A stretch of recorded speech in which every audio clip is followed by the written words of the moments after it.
Vamos a reanudar la conferencia después de matar un mosquito. Y ahora vamos ya a entrar directamente en la sexta parte de los antediluvianos. Y vamos a hacerlo con un escrito de Ellen White, extraído del libro La historia de la redención, donde dice: cuando Adán salió de las manos de su creador, era de noble talla y hermosamente simétrico. O sea, como yo, vamos.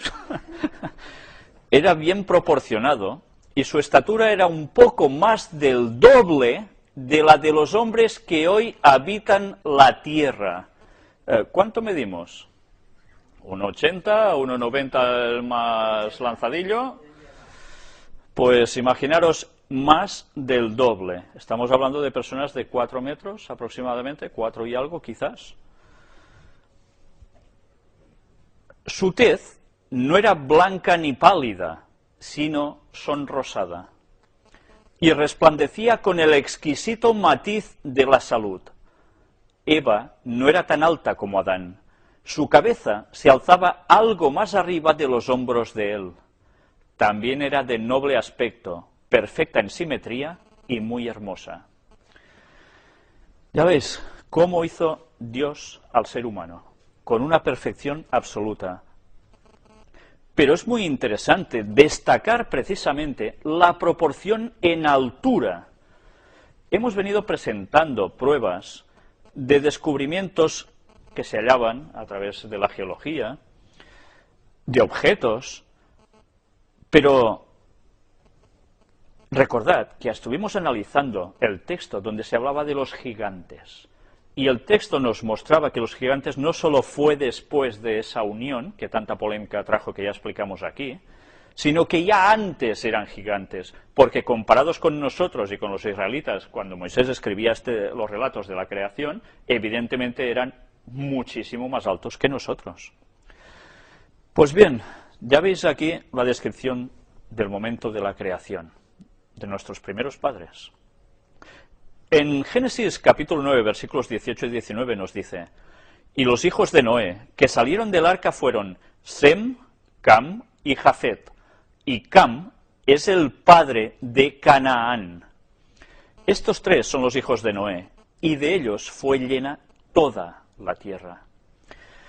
Es interesante notar que Cam, de su descendencia, proceden Canaán, las tribus distintas de Canaán, los que posteriormente infligieron tantísimos problemas al pueblo de Dios que procedía de Sem, los semitas. Es interesante notar que esta gente de Canaán terminaron a un punto de maldad tan impresionante que Dios tuvo que mandar que desaparecieran del mapa. La gente cuando lee ese Jehová del Antiguo Testamento, que cómo puede ser que matara a todos y hasta el ganado, etcétera, etcétera, recordemos que como escribió Salomón, nada hay nuevo debajo del sol. La gente de Canaán llegó al extremo de la maldad de la gente antediluviana.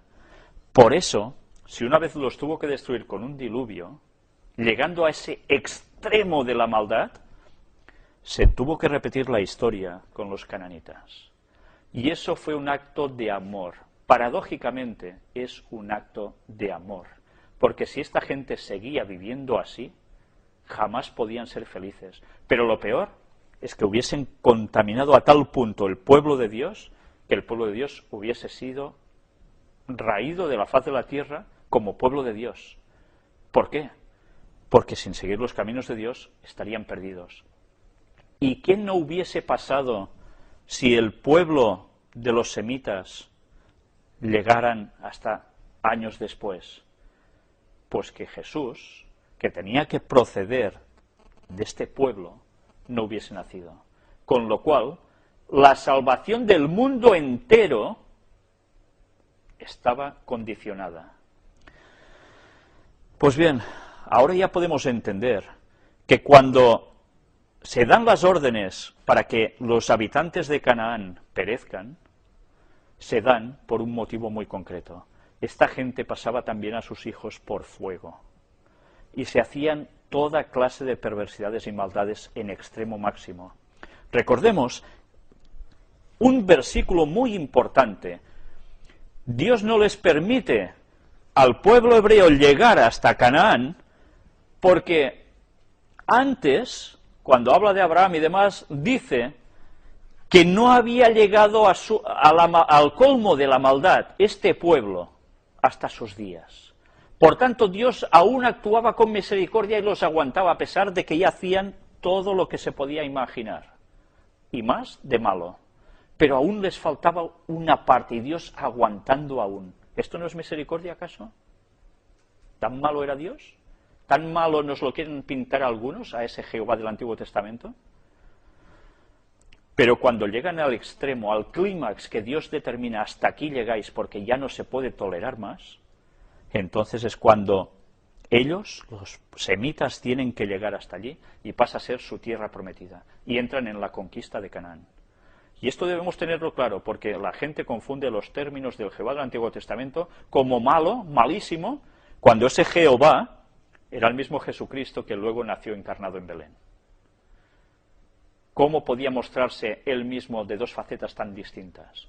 Si no entendemos el por qué actuaba, con las historias de antes, no aprenderemos las lecciones de ahora y el de después.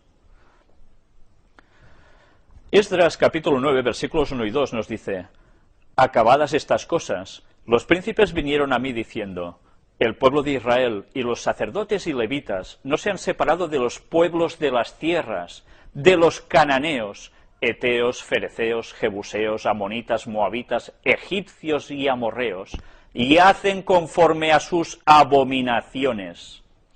Ya hemos hablado de qué tipo de abominaciones. Pues esto lo siguieron haciendo los que quedaron vivos de todos ellos. ¿Y qué pasó?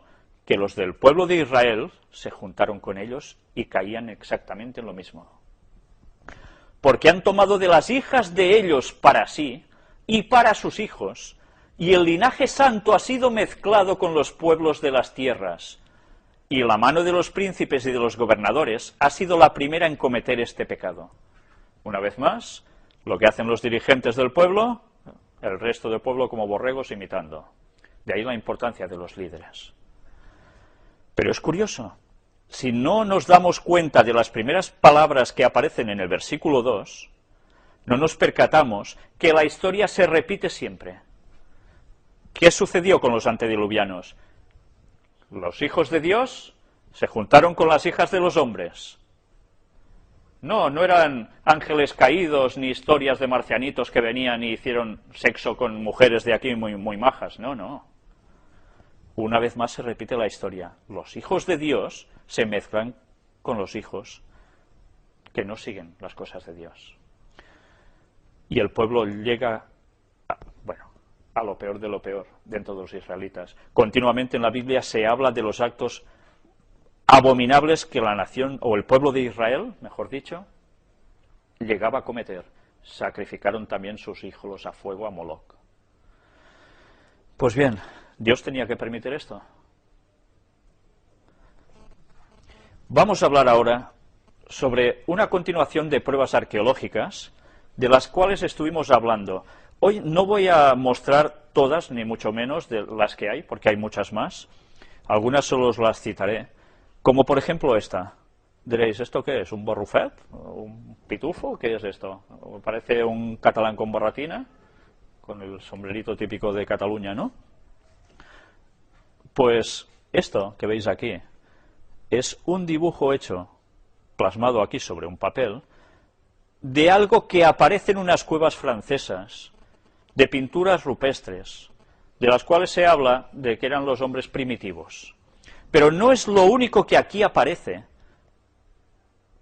Este señorcito, este chico, este lo que sea, con este tocado arriba, sino que se muestran grabados de señoras con pantalón, con botas, con bolsos, etcétera, etcétera. Y no son cosas de ahora, son cosas de, ya lo veis, de cuándo.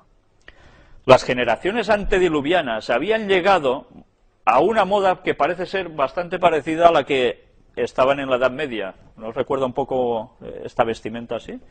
Pues bien, algo parecido a eso.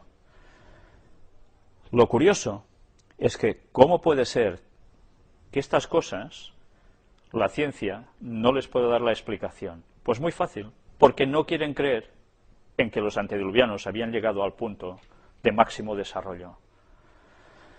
Y el diluvio acabó con ellos. No todos son animalitos pintados en cuevas o muñequitos. Hay cosas que sorprenden realmente. Y en esta página vamos a encontrar algo muy interesante. En 2001, el ministro para la Ciencia y la Tecnología, Murli Manohar Joshi, anunció oficialmente el descubrimiento: las estructuras sumergidas encontradas en el Golfo de Cambat, en Cambay, son los restos de una ciudad antigua que fue destruida por inundaciones imprevistas. Se afirmó también que las ruinas demuestran una notable similitud con los restos de las civilizaciones del Valle del Indo, que se desarrollaron en Harappa y en Mohenjo-Daro alrededor del 2700 a.C. Finalizando el 2001, se encontraron fragmentos de leña carbonizada cerca a la ciudad sumergida, que fueron datados con el método del carbono 14, 9500 años antes de Cristo. En el 2003 y 2004, el Instituto Nacional de Tecnología Marina de la India realizó otras exploraciones subacuáticas, durante las cuales se encontraron pedazos de cerámica, indicios de actividades artísticas y artesanales de un pueblo antiguo.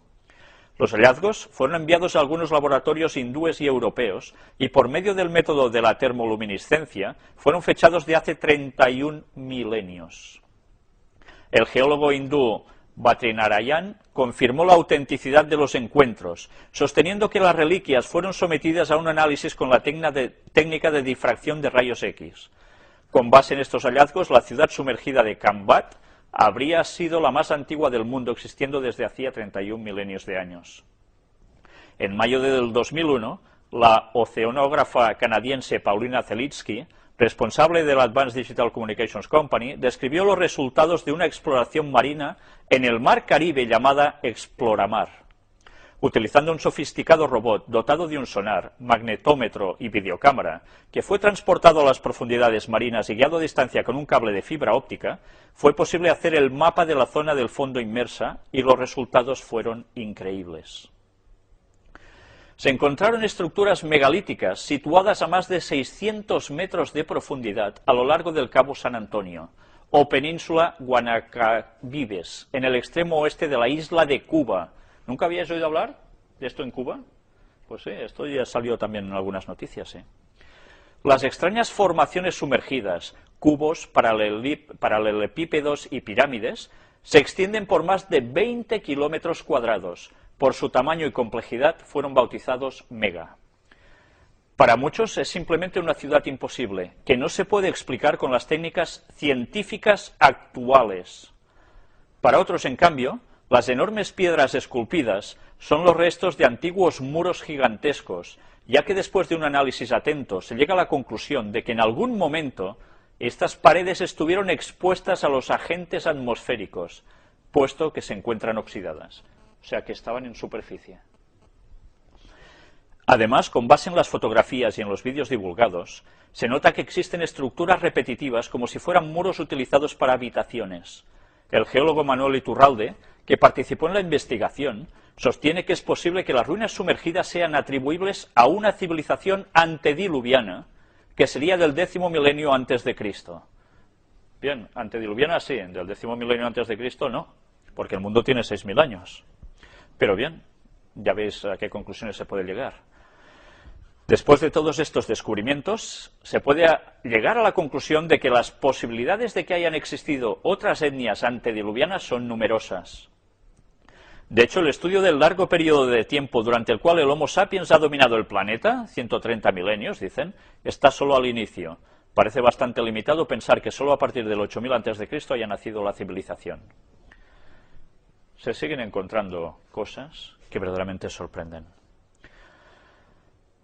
Y no sé si esto os recuerda cómo un señor escribió un libro muy conocido llamado La Atlántida. ¿Os suena? Sí, ¿verdad? Ha quedado el mito de la Atlántida por Platón. Y se habla y se intenta buscar dónde estaba esa Atlántida. Bien, cuando nosotros nos damos cuenta de que el mundo antediluviano existió, también percibimos que este señor en el fondo estaba escribiendo, no sé si novelado o no, algo que había acontecido en los anales de la historia. Y sencillamente nosotros sabemos que no solo había un lugar concreto de civilización, sino por lo que hemos mostrado ya en la anterior conferencia, la civilización estaba extendida por todo el mundo.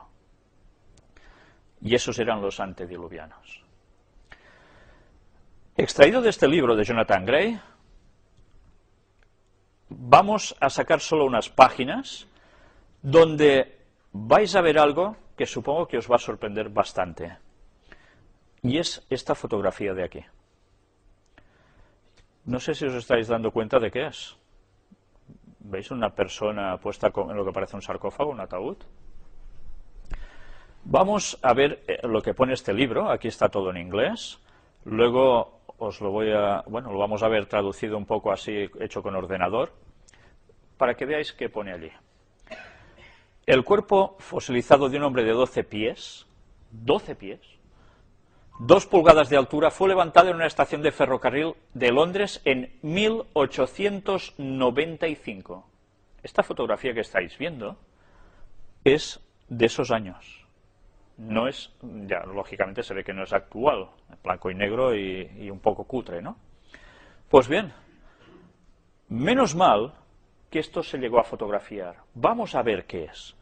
De hecho, tenemos una fotografía de esto. Fue apoyado para ver contra un carro de ferrocarril del siglo XIX. Es totalmente eclipsado la parte posterior del vagón del ferrocarril. ¿Os habéis fijado? Vamos a verlo aquí. Perdón, me he pasado. ¿Veis una escalera larga? Está apoyado sobre un vagón de tren. Ya veis la altura de los vagones de tren cuando os pasan muy cerca, ¿verdad? Pues antes aún eran más altos. Vamos a ver qué más nos pone. Un extracto y una fotografía de la revista británica Strand de diciembre de 1895, reimpreso en W.G. Wood Martin, en el libro de que aquí cita. Las huellas de las fe mayores de Irlanda, se menciona este gigante fosilizado que se habían encontrado durante las operaciones mineras en el condado de Antrim, en Irlanda.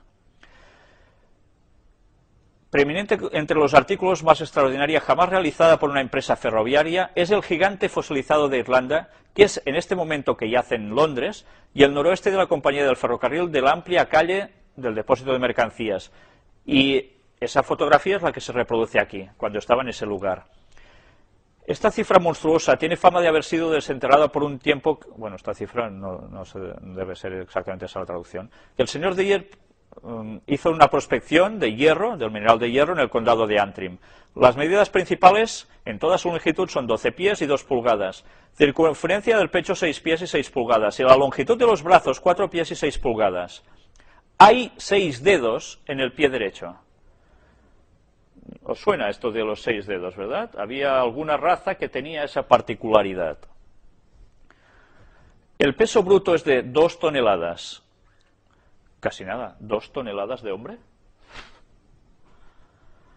De modo que se tomó la mitad de una docena de hombres y una potente grúa para colocar este artículo de propiedad perdida en la posición para el artista de la revista Strand.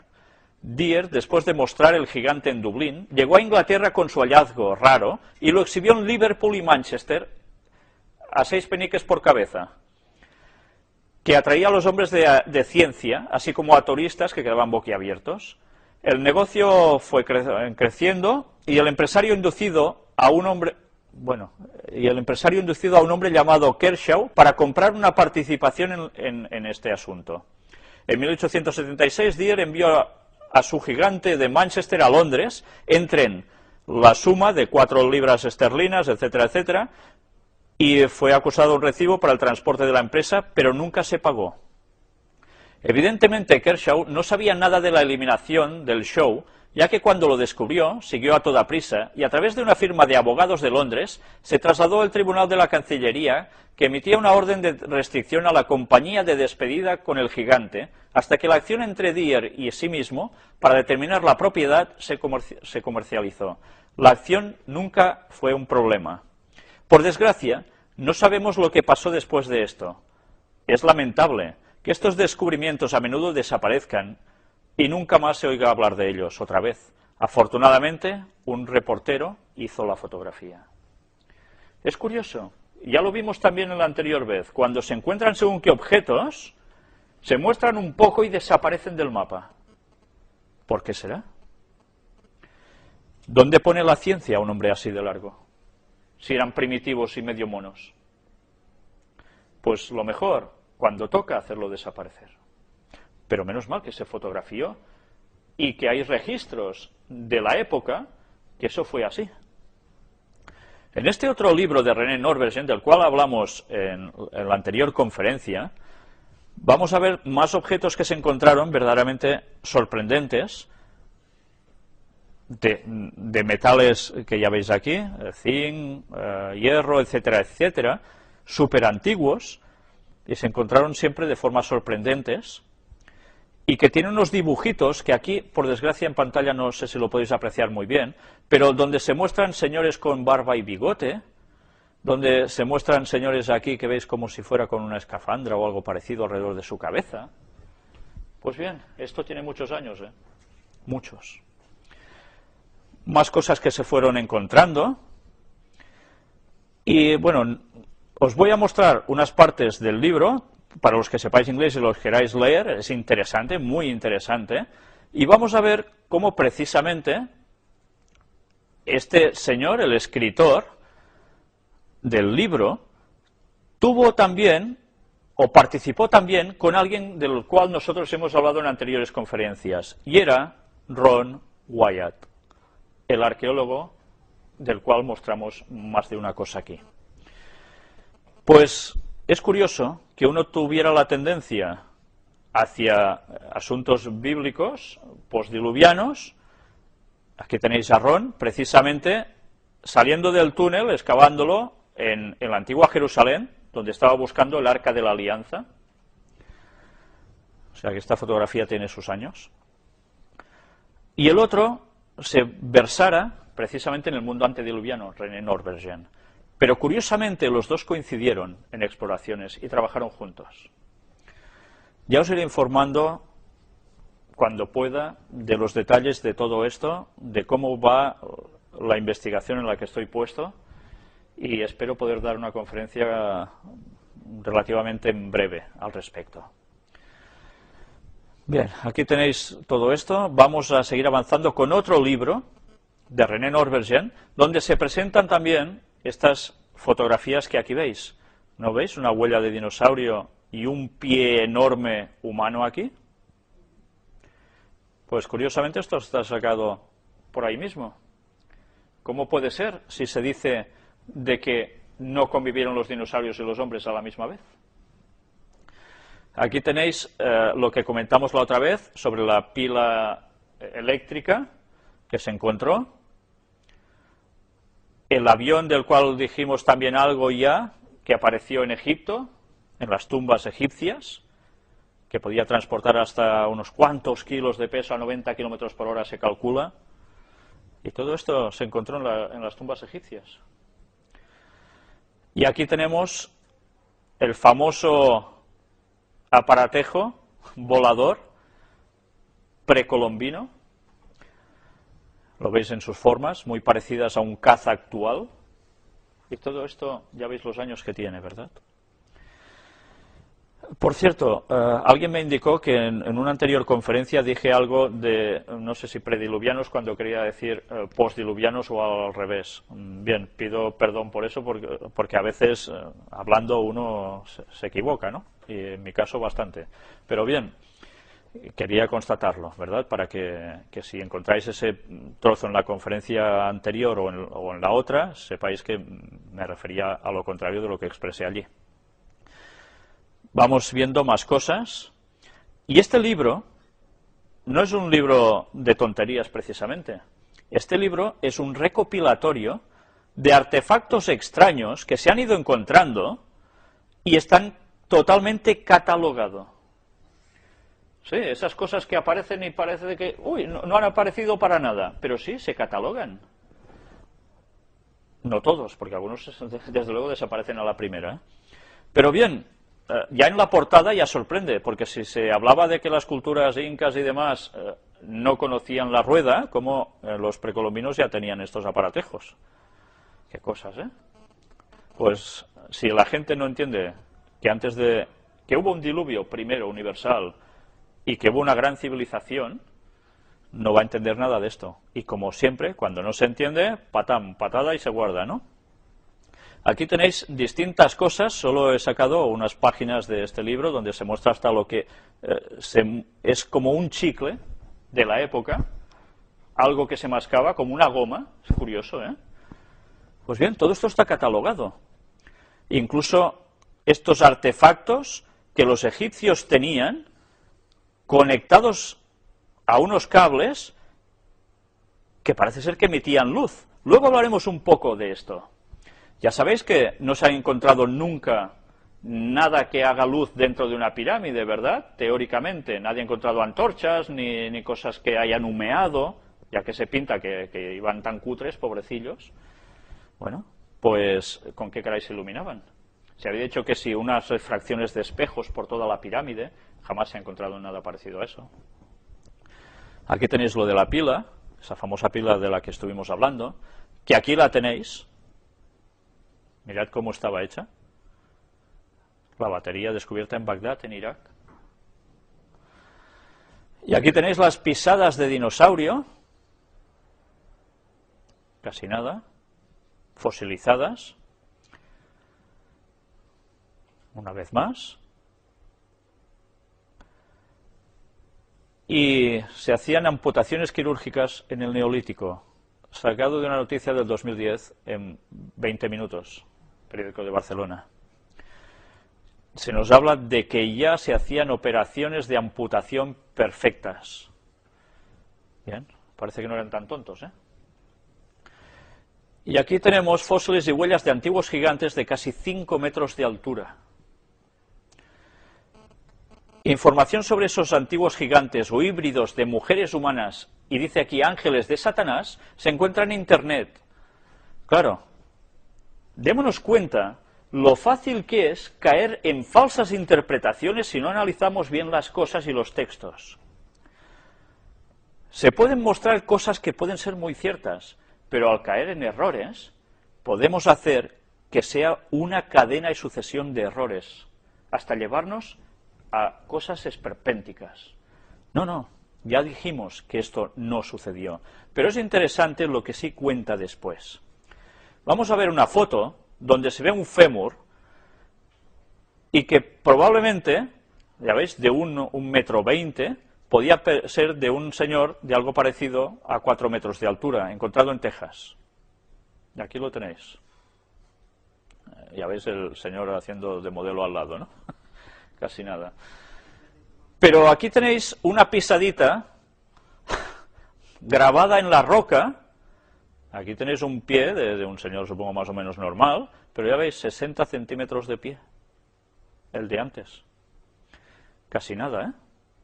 Bueno, pues si eran hombres medio monos, vaya pie tenían, ¿eh? Pues ya veis cómo la explicación de la historia convencional no cuadra con lo que realmente se llega a encontrar. Y entonces es necesario plantear hipótesis sobre hipótesis que se tienen que ir cambiando continuamente porque nunca les termina de cuadrar todo.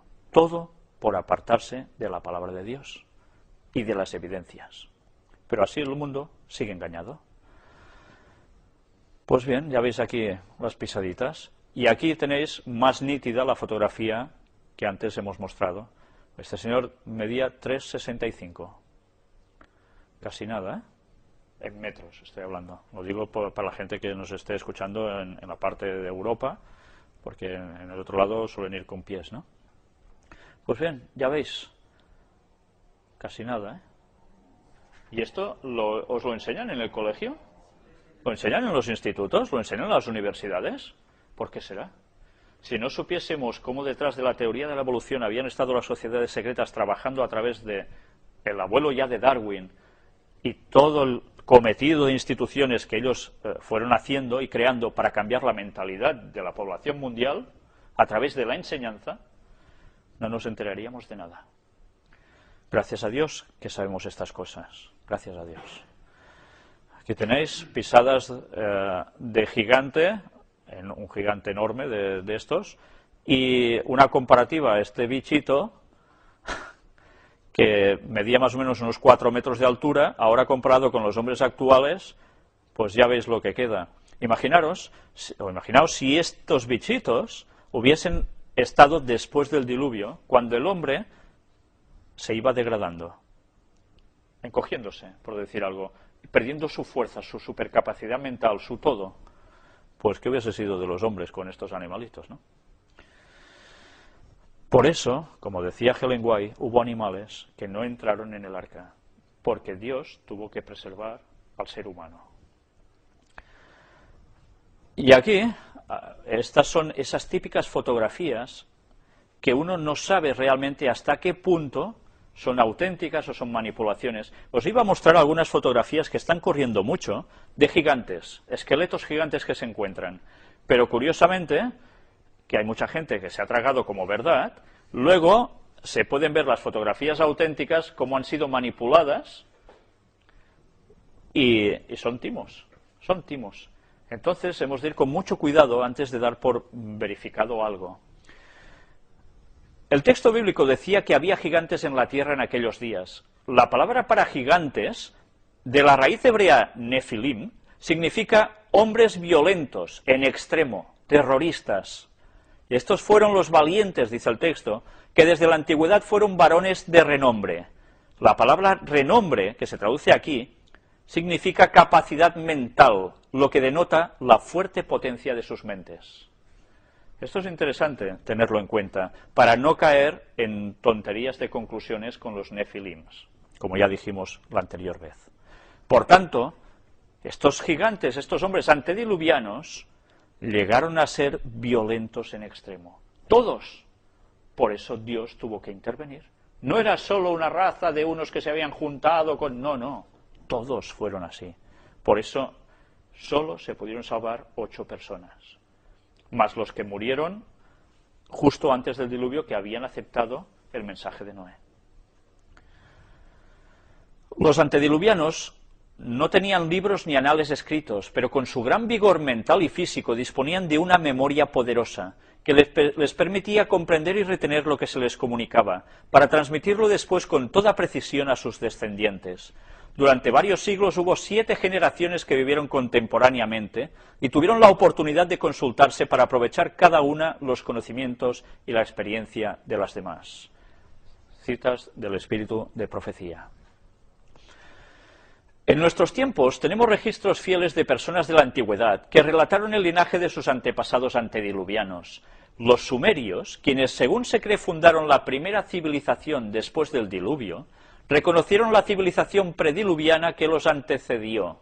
Debido a un descubrimiento en 1922, hecha por Will Blundell, a pocas millas al norte de Ur, la ciudad de Abraham, Ur de los Caldeos, en Babilonia, lo que se llama ahora el prisma de Welt, escrita por el escriba Nur-Ninsubur, alrededor del 2100 a.C. Aquí relata la historia de progreso de los antediluvianos, de los 10 reyes que gobernaron en esas generaciones, y termina su relato con la frase, y el diluvio destruyó la tierra. Es curioso, ¿eh? 10 reyes que gobernaron. ¿Recordáis lo que nos dice la profecía al final de todo? Del tiempo del fin, cuando Cristo vaya a volver. 10 reyes o 10 reinos. Es curioso, ¿eh? El paralelismo, una vez más. Y luego, ¡pam!, se termina. Arsubanipal, quien se dice que fundó la biblioteca de Nínive, dijo que le encantaban los escritos anteriores al diluvio. Los antiguos chinos reconocieron que sus antepasados comunes eran hombres 2 veces más altos que ellos.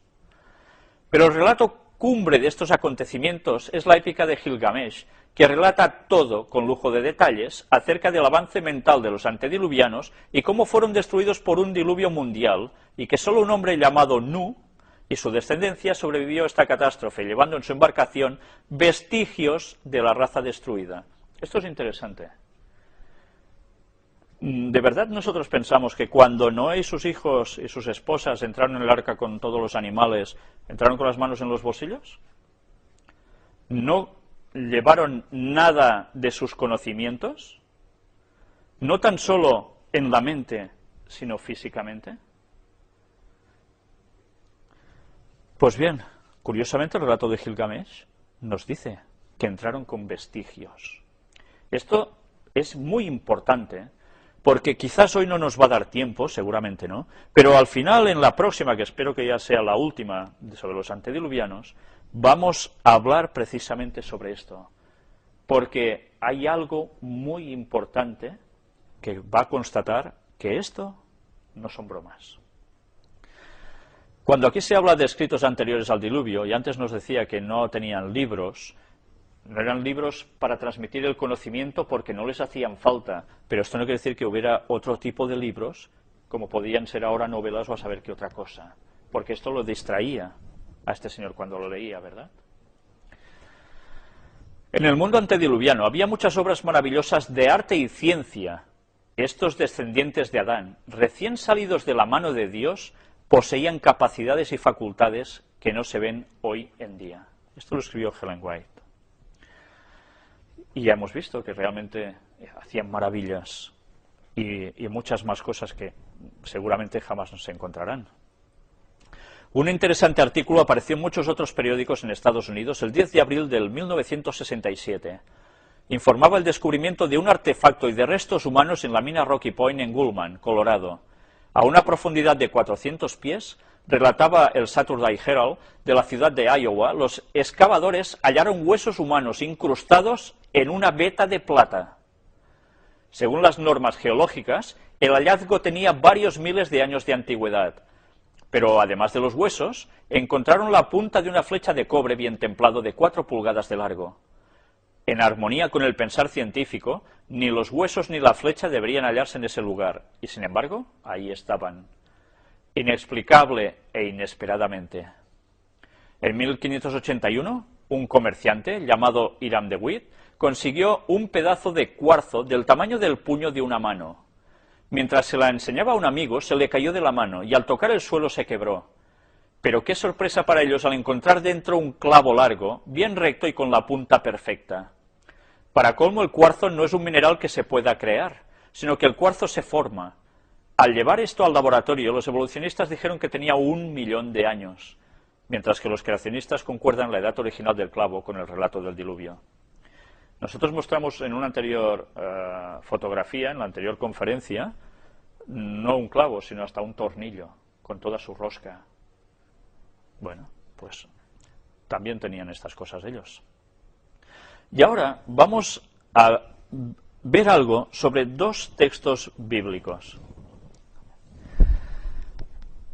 En el relato de Génesis, 2 veces se cita una ventana referente al arca. Una está aquí, en Génesis 8:6, que dice: sucedió que al cabo de 40 días abrió Noé la ventana del arca que había hecho. ¿Y qué hace? Suelta el primer pájaro, ¿no? Hay otro texto en Génesis capítulo 6 y versículo 16 que nos dice: una ventana harás al arca y la acabarás a un codo de elevación por la parte de arriba, y pondrás la puerta del arca a su lado y le harás piso abajo, segundo y tercero. Son los 2 lugares donde se habla de ventana. Bien, cuando nosotros leemos nuestras Biblias, esto no lo percibimos, pero en el lenguaje original vamos a ver qué realmente dice allí. La palabra que se utiliza para ventana es soar. Significa brillo, resplandor, luz de mediodía. Aparece 22 veces en el Antiguo Testamento. Muchos eruditos judíos de la escuela tradicional explican que soar es una luz que se origina de cristales brillantes. Es por eso que se emparenta esta palabra con que Noé colgó cristales en el techo y por luz que tenían dentro iluminaron la embarcación durante el tiempo del diluvio. Claro, ¿no os habéis pensado nunca cómo se veían allí dentro? Con la de agua que caía que no se debería ver ni torta, con luz exterior. La fuente de luz de Noé parece que se preservó durante centenares de años, porque hay indicaciones de que Salomón pudo haberla usado alrededor del año 1000 a.C. Un antiguo manuscrito judío titulado La reina de Saba y su único hijo Menyelec contiene la declaración: la casa del rey Salomón estaba iluminada como si fuese de día, porque en su sabiduría había colocado en el techo de su casa perlas que eran semejantes al sol. Interesante, ¿eh? Muchos escépticos no creen esta teoría, pero esto se confirma de acuerdo al informe de que el zar ruso Nicolás, en 1917, debido a un reporte del aviador Zabalatsky que había visto el arca, entonces el zar envió 2 compañeras para fotografiar y dar un registro acerca del arca. Nosotros ya vimos algo de esto también en su momento, hablando sobre Ron Wyatt. Lo fotografiaron, hicieron el reporte, entraron al arca, encontraron las jaulas, los compartimentos y después de ver entre todas las cosas vieron la elevación en el techo y el sistema de iluminación. Tal vez es por eso que Salomón escribió Eclesiastés 1, 9 y 10. Es un texto que antes yo os he citado y que ahora me gustaría leéroslo.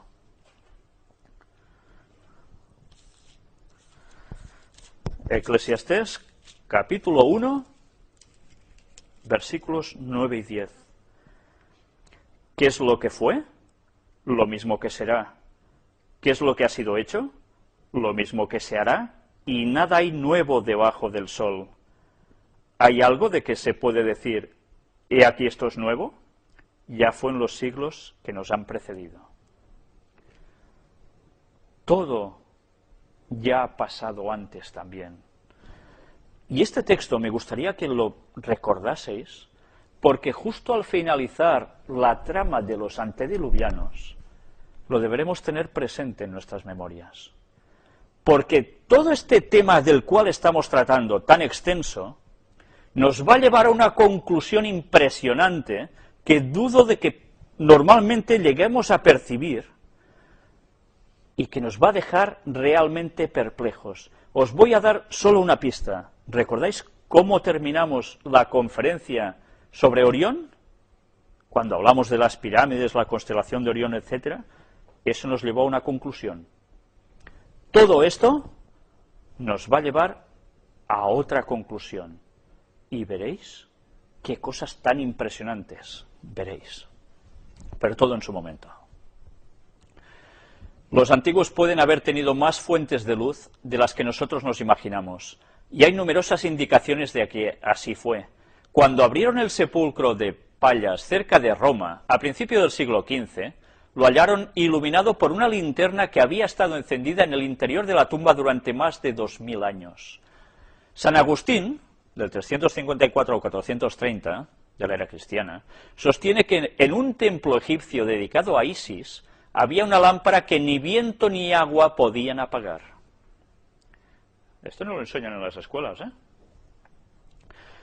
Hasta la invención de la bombilla eléctrica en 1890, el hombre poseía velas, lámparas de aceite y antorchas que humeaban y manchaban los cielos rasos.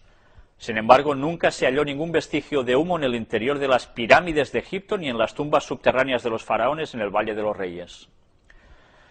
Y bien, eso que decíamos de los espejitos, ¿no? Que quizás podía ser por eso.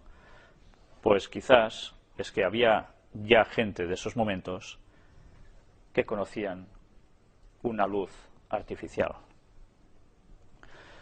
¿Y el asunto de la química lo dominaban los antediluvianos? Hay un texto muy interesante. Vamos a leerlo, no sé si allí aparece en el texto, en la pantalla, creo que no. Génesis capítulo 6, versículo 14. Hazte un arca de madera de gofer, harás aposentos en el arca y la calafatearás con brea por dentro y por fuera. Esto se lo da como indicación Dios a Noé a la hora de construir el arca, ¿verdad?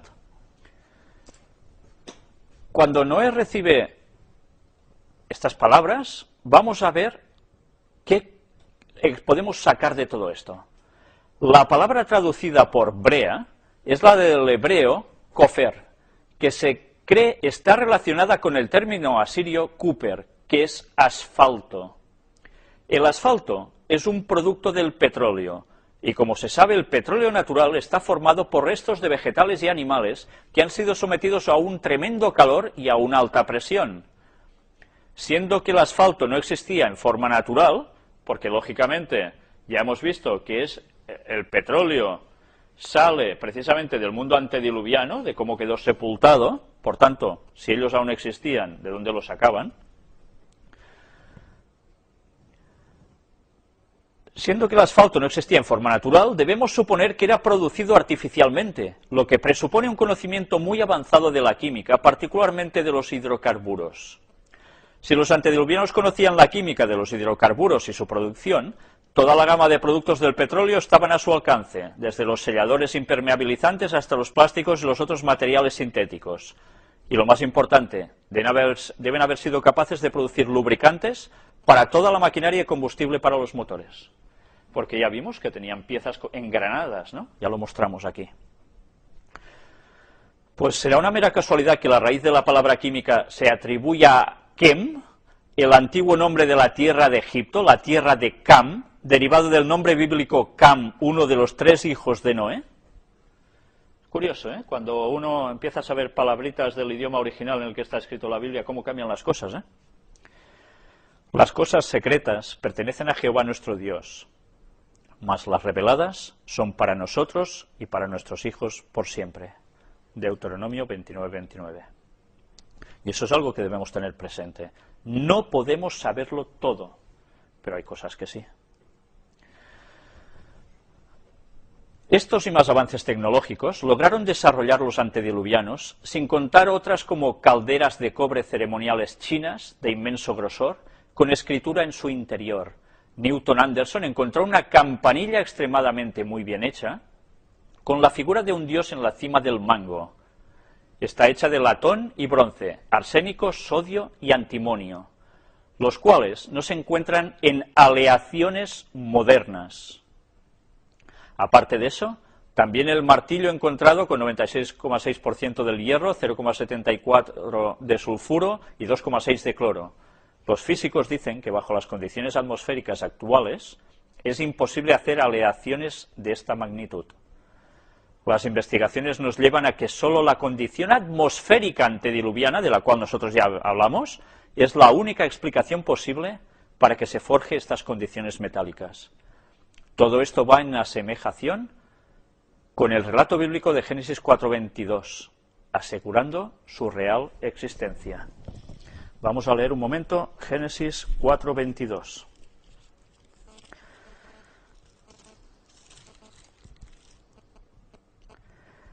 Y Zila también dio a luz a Tubal-Caín, artífice de toda obra de bronce y de hierro, y la hermana de Tubal-Caín fue Naama. Teóricamente, en esos anales de la historia, el hombre no debería conocer todos estos metales, no sabría ni trabajarlos, nada de nada. El registro bíblico nos dice que Tubal-Caín, uno de los descendientes de Caín, ya hacía esto.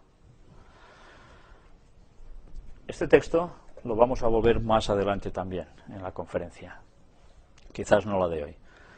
Pues bien, aquí la tenéis, la campanita en cuestión, estudiada en la Universidad de Oklahoma. Es conocida como la campana de Adán, con el diosecito aquí, con las alillas así, abierto.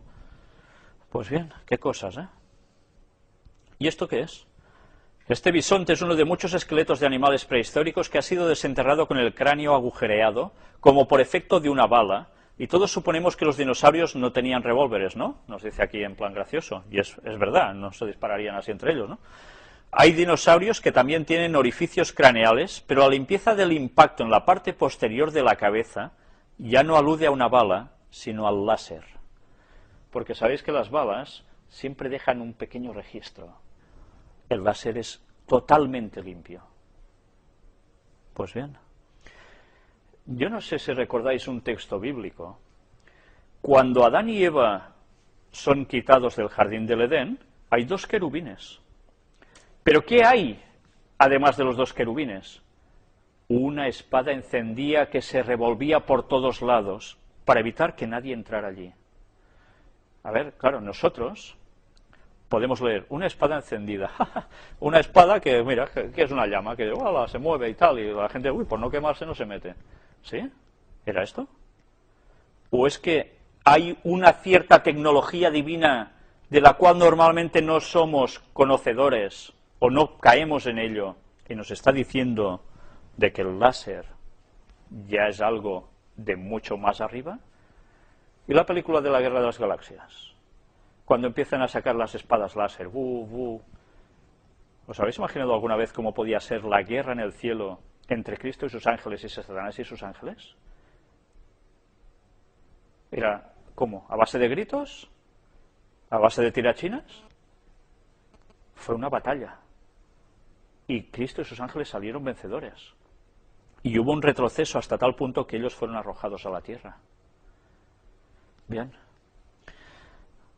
Puede parecer ciencia ficción, pero siempre hemos de saber una cosa y tenerla muy clara. Satanás no inventa nada. Satanás plagia, Satanás copia lo que ha visto y eso lo transmite como conocimiento al ser humano. Ya vimos de qué forma muchos conocimientos científicos se han transmitido a los seres humanos a través de sueños muy extraños, paranormales. Pues bien, solo os digo esto para que meditéis, ¿no? A veces creemos que en el cielo van flotando encima de una nube todo el rato.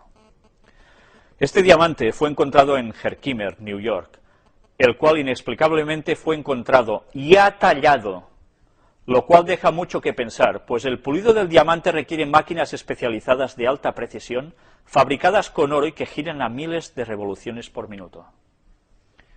Bueno, a menos mancos no eran, ¿eh? Y aparatejos deberían tener. Y esta es una de las famosas 9 calaveras milenarias que aún actualmente no se pueden replicar y que son como de cristal, de un vidrio. ¿Cómo se hicieron con esta perfección? Y no se pueden llegar a imitar aún ahora. ¿Y esto? ¿Qué caray es esto? ¿Qué veis vosotros aquí? Un astronauta, ¿no? ¿Sabéis dónde está esto? Es una figura que aparece en la Catedral de Salamanca, construida en el año 1102. ¿Y qué hace esto en el pórtico de la entrada de la catedral? Porque si veis la fotografía entera, veis distintos detallitos de grabados que hay en la piedra, pero este allí en medio. Caray. En el año 1102, ¿alguien esculpiendo podía llegar a imaginarse esto? No sé si lo veis. Casco perfecto. Algo lleva detrás, tipo mochila, conectado con algo aquí delante. Un cable que lo lleva colgado a él de algún sitio. Las botas, exactamente como las mismas de las pisadas de la Luna famosa, de la NASA. Todo su traje. ¿Cómo alguien podía hacer esto? Tenía una gran imaginación, ¿no? ¿Es solo eso? ¿Es solo eso? Quizás ahora vamos a entender algo. Nosotros hablamos mucho, y antes hemos dicho algo, de, claro, Noé y sus hijos eran antediluvianos. ¿Y dónde pasaron? A postdiluvianos. Porque ellos estaban vivos antes y estuvieron vivos después. Y ellos, no sé los aparatejos que se llevaron del tiempo anterior, pero lo que sí se llevaron, indudablemente, fue el conocimiento que ellos tenían de lo que habían vivido durante tantos años. Entonces, ¿cómo puede ser que alguien del 1100, de la era cristiana, hiciese esto? ¿Cómo se transmitieron esos conocimientos? ¿A través de quién? ¿A través de qué? Hablamos continuamente de masonería, de sociedades secretas. ¿Qué eran los constructores de catedrales? Pues estaban puestos en esto. Y ellos hacen referencia, aún los masones actuales, a los conocimientos del templo de Salomón. Pero que no queda allí, sino que se remontan a los conocimientos que Hiram Abiff, el constructor del templo de Salomón, ya poseía gracias al legado, ¿sabéis de quién? ellos se remontan hasta el mismísimo Tubal Caín que nosotros antes hemos hablado. Lo cual, cierto o no cierto, evidentemente cuando ves estas cosas te das cuenta que cuentos del todo no son, alguien fue transmitiendo este conocimiento de generación en generación y que no todo el mundo llegó a saberlo, pero sí una cierta élite. Vamos a hablar precisamente ahora de la masonería y Tubal Caín. ¿Cómo vamos de tiempo? Vamos a intentar terminar con esto el tema de hoy. Génesis 4:22, antes lo hemos leído. Y Zila también dio a luz a Tubal Caín, artífice de toda obra de bronce y de hierro, y la hermana de Tubal Caín fue Naama. Ahora estamos situados. Vamos a hablar de este personaje antediluviano y que era un artífice en obras. Vamos a ver, sacada de la página del portal masónico del Guajiro, o sea, no me lo invento yo, es una página verdaderamente masónica, nos habla sobre la leyenda de Hiram Abiv. Vamos a leer lo que aquí nos dice. La maestría masónica explica que estando cerca la terminación del templo, Salomón encargó a Hiram Abiv que realizase el diseño de todas las obras de decoración del templo. Este instaló el taller de fundición en una explanada no lejos del Jordán y otorgó a los masones 3 categorías: aprendiz, compañero y maestro, enseñándoles signos, toques y palabras de paso. Había 70.000 aprendices, 8.000 compañeros y 3.600 masones. Ya sabéis que aún esto sigue entre ellos, esos toques, esas formas de ciertas palabras para reconocerse. Cuando el templo estaba a punto de ser terminado, la reina de los sabeos, Balquis, princesa cuya belleza era célebre en todo Oriente, viajó a Jerusalén para conocer a Salomón, pero el encuentro no resultó del todo afortunado. Balquis, tras conocer por el cuervo Hut un asunto relacionado con la cepa de vid que se encontraba junto al altar, recriminó a Salomón: para asegurar tu propia gloria has violado la tumba de tus padres y esta cepa. Y éste respondió con serenidad que en su lugar elevaré un altar del porfirio de maderas de olivo que haré decorar con 4 serafines de oro. Esta viña, dijo Balquis, ha sido plantada por Noé, tu antepasado. Al levantarla de cuajo has cometido un acto de rara impiedad. Por ello, el último príncipe de tu raza será clavado en este madero como un criminal. Es curioso cómo mezclan las cosas, ¿eh? ¿Quién sería ese al cual ellos se refieren aquí? Jesús, ¿no? Pero el suplicio salvará tu nombre del olvido y hará llover sobre tu casa una gloria inmortal. Esto, evidentemente, hay que tomarlo con precaución. No estoy diciendo que esto sea cierto, ¿eh? Pero es lo que ellos explican. Balquis añadió que quería conocer a Hiram Abiv y finalmente lo consiguió. Tras conocerlo, argumentó que deseaba conocer a los masones y Salomón se negó. Pero el genial maestro masón por excelencia, Hiram Abiv, subió en ese instante a un bloque de granito y con la mano derecha realizó un signo parecido a la T, relacionado con Tiro, Tubal Caín. Y los masones se reunieron y guardaron un silencio y una quietud asombrosos. ¿Ya veis? La T de Tiro, de Tubal Caín. Algunos días después de los hechos narrados, Bedoni, ayudante y fiel discípulo de Hiram Abiv, sorprendió a 3 compañeros: Fanor el sirio, albañil; Anru el fenicio, carpintero; y Matusael el judío, minero, planeando sabotear la obra. Y la obra resultó momentáneamente saboteada, provocando que un Bedoni desesperado por no haber advertido a tiempo a Hiram se lanzase a la ardiente lava. Hiram Abiv, desolado por el fracaso, se retiró llorando y entonces soñó el sueño más importante de su vida. Atención a este sueño.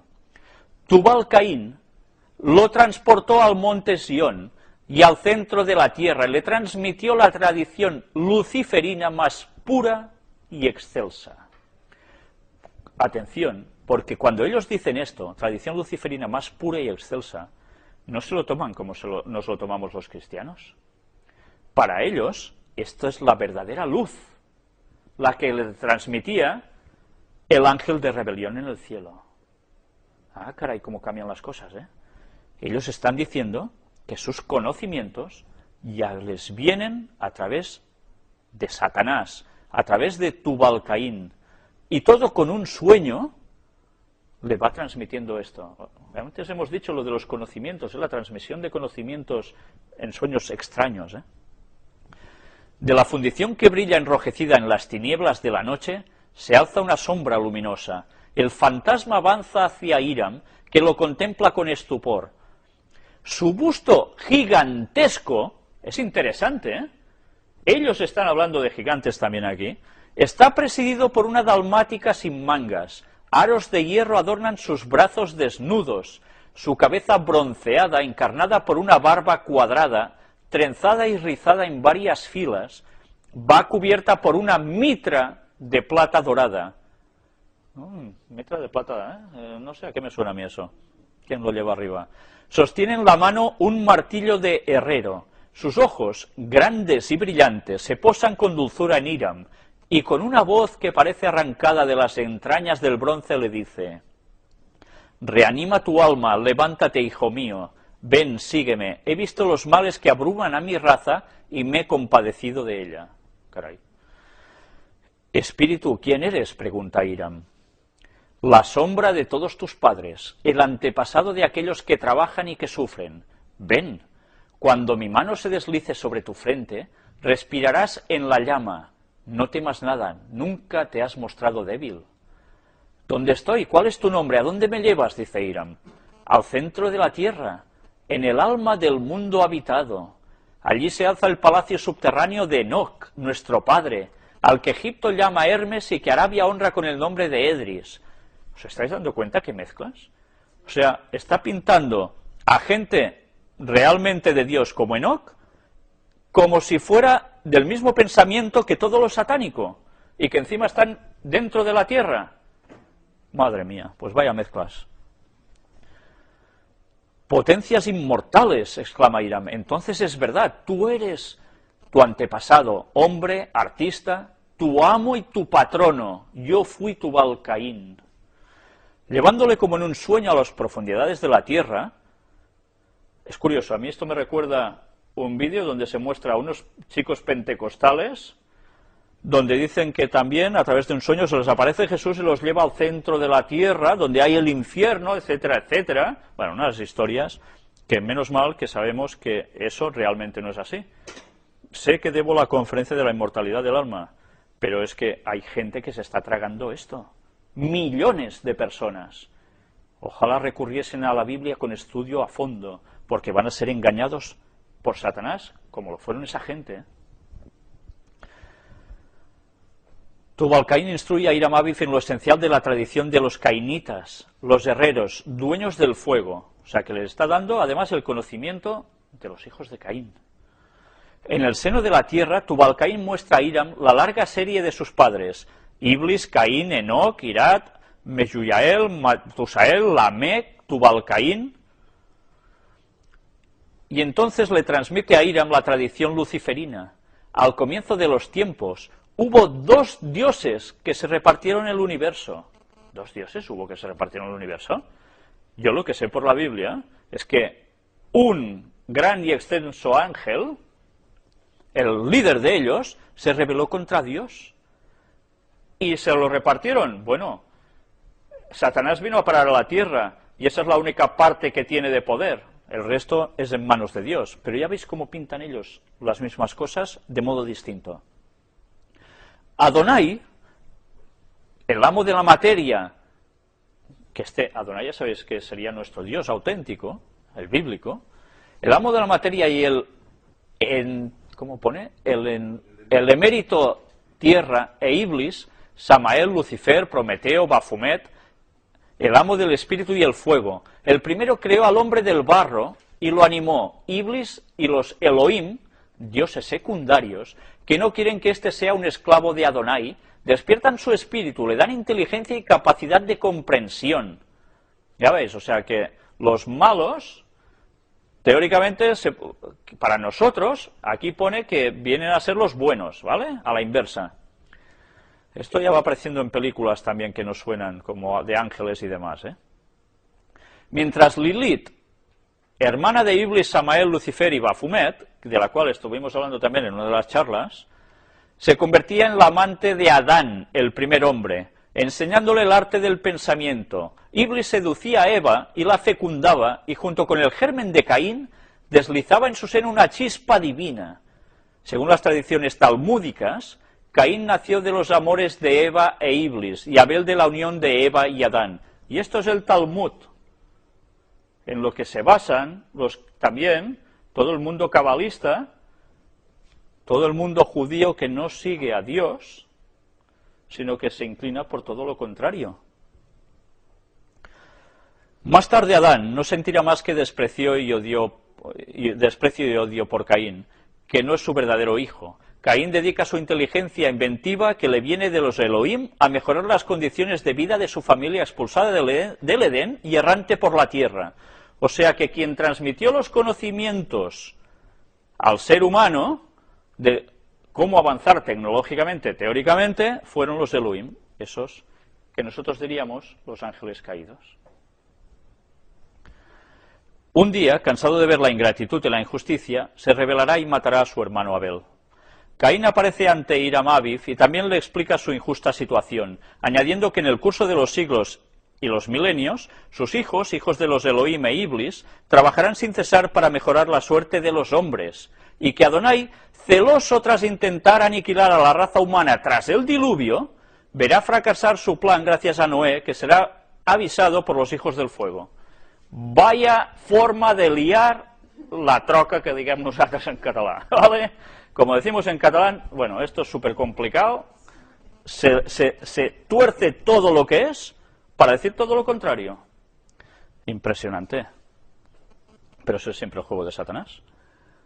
Al devolver a Hiram a los límites del mundo tangible, Tubal-Caín le revela que es el último descendiente de Caín, último príncipe de la sangre del ángel de luz e Iblis, y que Balquis pertenece también al linaje de Caín, que es la esposa que le está destinada para la eternidad. Tras regresar al templo conducido por Tubal-Caín, Hiram Aviv está aturdido por el sueño y las visiones. Acaba la obra y se une a Balquis. Ya sabéis, como ya presentamos en una de las conferencias, que precisamente Hiram Aviv no había sido designado por Dios para levantar el templo, que Dios hubiese suscitado gente del pueblo mismo hebreo para hacer el templo a la misma perfección, pero él recurrió al rey de Tiro, a los paganos, y ya vimos como precisamente a través de las historias este señor, como dice Ellen White, fue el que introdujo lo peor de lo peor dentro del pueblo hebreo, del pueblo Israel. Y él, ya veis, para los masones es la pera, es el no va más, que todo lo contrario a lo que Dios dice siempre. Casi terminadas las obras del Templo de Jerusalén, 3 compañeros que veían difícil ser admitidos en la maestría masónica decidieron conseguirla por la fuerza. Apostados cada uno en una puerta del templo, invitaron a Hiram a desvelar sus secretos. Como éste no quiso revelarlos, cada uno le asestó un golpe, uno con una regla sobre el gaznate, otro con una escuadra de hierro sobre el pecho izquierdo y un tercero con un mazo en la frente, y lo hirieron de muerte. Ya sabéis que estos son símbolos usados por la masonería. Los asesinos escondieron el cuerpo sin vida de noche en un bosque, plantando sobre su tumba una rama de acacia, símbolo de la inmortalidad y la maestría. ¿Recordáis el árbol que el Papa tenía en la Jornada Mundial de la Juventud en Madrid a su lado como árbol de la vida? ¿Cuál era? La acacia. Curioso con los simbolismos, ¿eh? Más satánico ya, imposible, pero bueno. Hiram fue descubierto y vengado. Su cuerpo reposó en el monte Sion, a unos pocos metros de la puerta de Sion. Pues bien, vamos de momento a parar aquí, y ahora vamos a decir si continuamos la conferencia o nos vamos a casa. Solo hay hambre y sueño, como los bebés.